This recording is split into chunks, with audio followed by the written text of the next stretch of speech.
Hello everyone. अगर आपको रहस्य, सच्चाई और अनकही बातें पसंद हैं, तो आपका स्वागत है कथालोक की दिलचस्प कहानियों में। यहाँ कहानियाँ पूरी तरह से काल्पनिक हैं। इसका किसी भी व्यक्ति, घटना या स्थान से कोई लेना देना नहीं है। कहानी का उद्देश्य सिर्फ मनोरंजन है।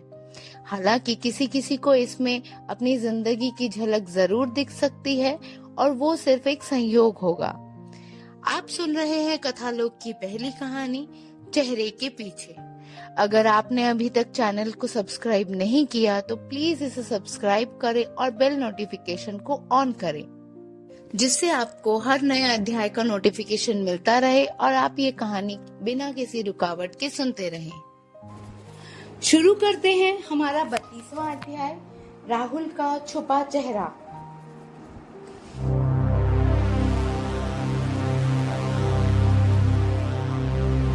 बारिश मुझे हमेशा से डराती थी, क्योंकि मेरी जिंदगी के सबसे खतरनाक सच हमेशा बारिश वाली रातों में ही सामने आए थे। और आज फिर वही रात थी। विला के बेसमेंट में उस वक्त ऐसा सन्नाटा था जैसे दीवारें भी सांस रोककर खड़ी हों। ऊपर पूरी हवेली शांत थी, लेकिन नीचे हर स्क्रीन, हर ब्लिंकिंग लाइट, हर शैडो किसी आने वाले तूफान का इंतजार कर रही थी।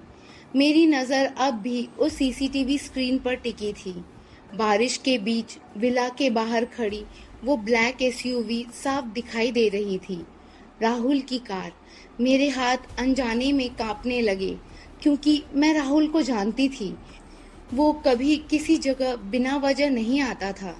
अगर वो यहाँ था तो इसका मतलब था या तो उसे मुझ पर शक हो चुका है, या फिर उसे सच का कोई हिस्सा पता चल चुका था।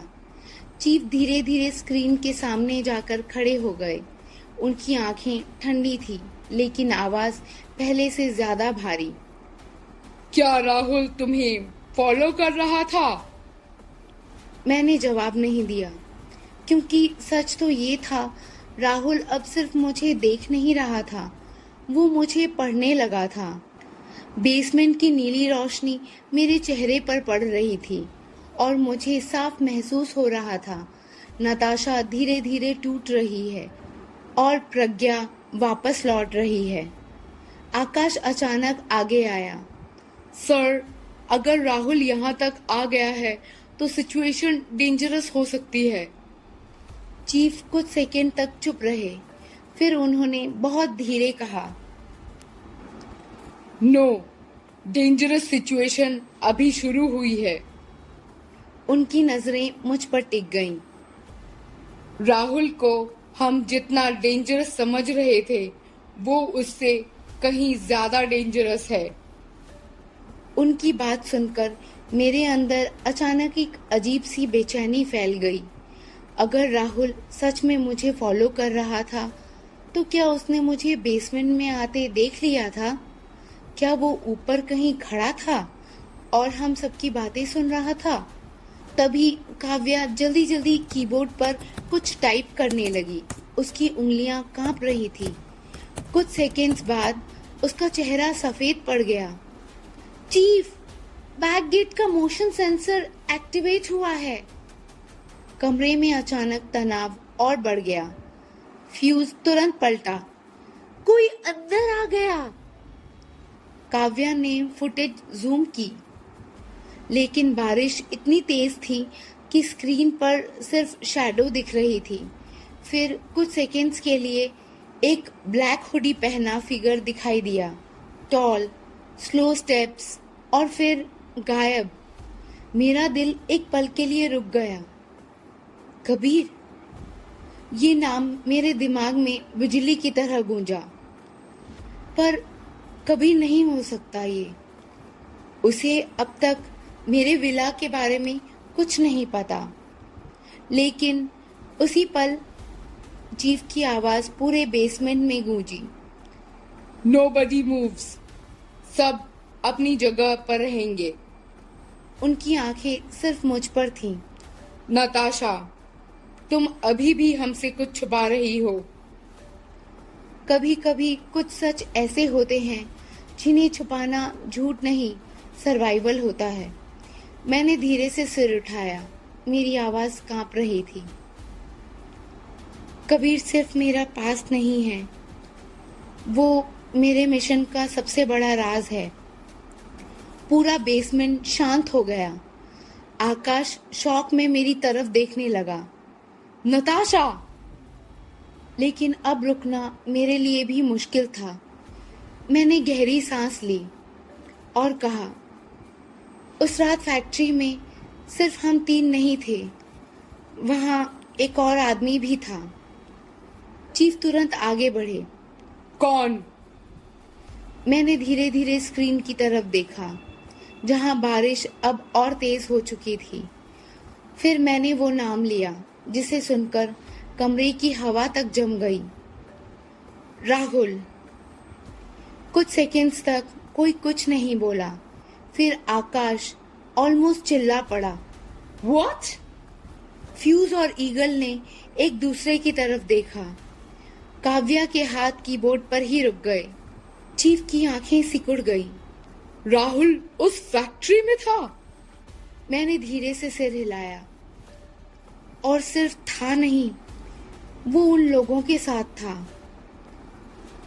उस रात फैक्ट्री के उस धमाके में मैंने राहुल की एक झलक साफ साफ देखी थी। राहुल ही वो आदमी है जो प्रज्ञा को ढूंढ रहा था। राहुल ही वो आदमी है जो अब तक सामने नहीं आया था।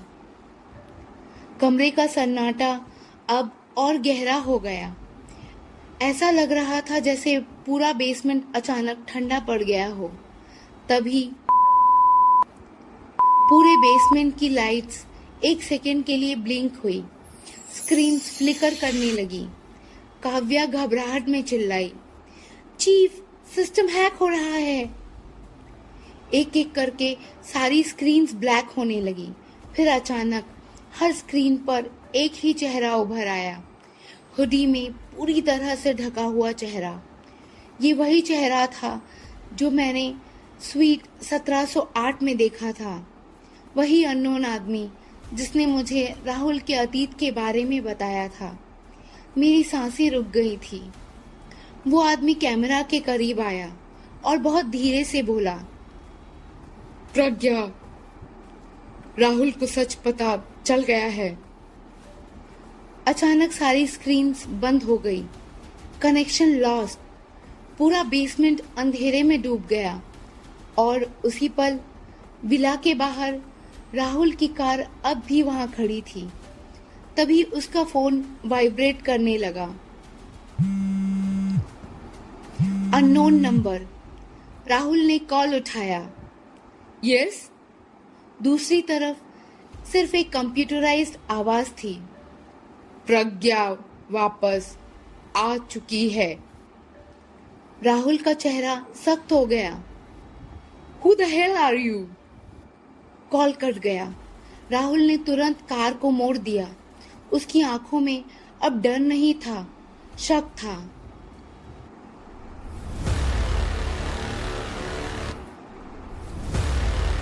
आखिर राहुल प्रज्ञा को क्यों ढूंढ रहा था और उसका असली मकसद क्या है?